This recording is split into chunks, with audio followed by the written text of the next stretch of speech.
കിരീടത്തിലെ സേതുമാധവനെ വിറപ്പിച്ച് കീരിക്കാടൻ ജോസ് എന്ന വില്ലൻ കഥാപാത്രം മലയാളി മനസ്സുകളിൽ ഇടം പിടിച്ചിട്ട് വർഷങ്ങളുടെ പഴക്കമുണ്ട്. ആ ഒരു സിനിമയിലെ ഉഗ്രൻ പെർഫോമൻസാണ് മോഹൻരാജ് എന്ന അതുല്യ നടനെ എക്കാലത്തും കീരിക്കാടൻ ജോസാക്കി മാറ്റിയതും. മലയാളത്തിൻ്റെ വെള്ളിത്തിരയ്ക്ക് എന്നും ഓർത്തുവയ്ക്കാൻ ഉശിരുള്ള ഒരുപിടി കഥാപാത്രങ്ങളെ സമ്മാനിച്ചാണ് മോഹൻരാജ് നമ്മോട് വിട പറഞ്ഞിരിക്കുന്നത്. 1988 പുറത്തിറങ്ങിയ മൂന്നാം മുറ എന്ന ചിത്രത്തിലൂടെയായിരുന്നു സിനിമാ രംഗത്തേക്കുള്ള അരങ്ങേറ്റം. ആറാം തമ്പുരാൻ, ചെങ്കോൽ, നരസിംഹം എന്നീ സിനിമകളിലെ വില്ലൻ കഥാപാത്രങ്ങൾക്ക് തിയേറ്ററുകൾ നൽകിയത് ഉഗ്രൻ കയ്യടിയായിരുന്നു. പിന്നീട് അർത്ഥം, വ്യൂഹം, രാജവാഴ്ച, മറുപുറം, പുറപ്പാട്, കാസർഗോഡ് കാദർബായ്, ഉപ്പുകണ്ടം പ്രദേശ്, ചെങ്കോൽ, ആറാം തമ്പുരാൻ, വാഴുന്നോർ, പത്രം, നരൻ, ഹലോ, മായാവി തുടങ്ങിയ ചിത്രങ്ങളിലെ അഭിനയങ്ങളും സിനിമാ പ്രേമികളുടെ പ്രതീക്ഷയ്ക്ക് മങ്ങലേൽപ്പിച്ചില്ല. മലയാളത്തിന് പുറമെ തമിഴ്, തെലുങ്ക് ഭാഷകളിലും മോഹൻരാജ് ശ്രദ്ധേയനായ കഥാപാത്രങ്ങളെ അവതരിപ്പിച്ചു. തമിഴിൽ 9ഉം തെലുങ്കിൽ 31 ചിത്രങ്ങളുടെയും ഭാഗമായിരുന്നു അദ്ദേഹം.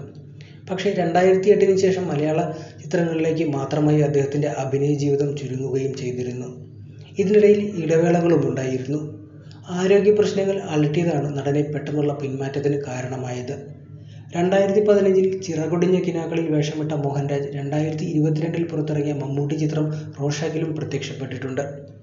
അസിസ്റ്റന്റ് എൻഫോഴ്സ്മെന്റ് ഓഫീസറായി കോഴിക്കോട് ജോലി ചെയ്യുമ്പോഴാണ് കിരീടം റിലീസ് ചെയ്യുന്നത്. ജോലിയിൽ നിന്ന് വിരമിച്ച ശേഷം കുടുംബത്തോടൊപ്പം ചെന്നൈയിലായിരുന്നു താമസം. തുടർന്ന് പാർക്കിൻസൺസ് രോഗബാധയെ തുടർന്ന് ഏറെക്കാലമായി ചികിത്സയിലുമായിരുന്നു. ആയുർവേദ ചികിത്സയ്ക്കായി ചെന്നൈയിൽ നിന്ന് 1 വർഷം മുമ്പാണ് തിരുവനന്തപുരത്ത് എത്തിയത്. സിനിമാ സീരിയൽ താരവും നിർമ്മാതാവുമായ ദിനേശ് പണിക്കരാണ് നടൻ്റെ മരണവാർത്ത സോഷ്യൽ മീഡിയ പോസ്റ്റിലൂടെ പുറത്തുവിട്ടിരിക്കുന്നത്. കിരീടം സിനിമയ്ക്ക് ശേഷം എൻ്റെ തന്നെ ചിത്രങ്ങളായ ചെപ്പ് കിലുക്കണ ചങ്ങാതി, രജപുത്രൻ, സ്റ്റാലിൻ ശിവദാസ് എന്നീ ചിത്രങ്ങളിലും എൻ്റെ സുഹൃത്തായ മോഹൻരാജ് അഭിനയിച്ച് സഹകരിക്കുകയുണ്ടായി. ഇന്ന് 3 മണിയോടെ കഠിനംകുളത്തെ വീട്ടിലായിരുന്നു അന്ത്യം സംഭവിച്ചത്. നാളെയാണ് സംസ്കാരമെന്നായിരുന്നു മോഹൻരാജിൻ്റെ വേർപാട് അറിയിച്ച് ദിനേശ് പണിക്കർ സോഷ്യൽ മീഡിയയിൽ പോസ്റ്റ് പങ്കുവച്ചത്. വർഷങ്ങളായി അടുത്ത സൗഹൃദം മോഹൻരാജും ദിനേശ് പണിക്കരും തമ്മിലുണ്ട്. പേര് മോഹൻരാജ് എന്നാണെങ്കിലും നിരവധി കഥാപാത്രങ്ങൾ ചെയ്തിട്ടുണ്ടെങ്കിലും മോഹൻരാജിനെ സ്ക്രീനിൽ കാണുമ്പോൾ കീരിക്കാടൻ ജോസ് എന്നാണ് ഏതൊരു സിനിമ പ്രേമിയും ആദ്യം പറയുക.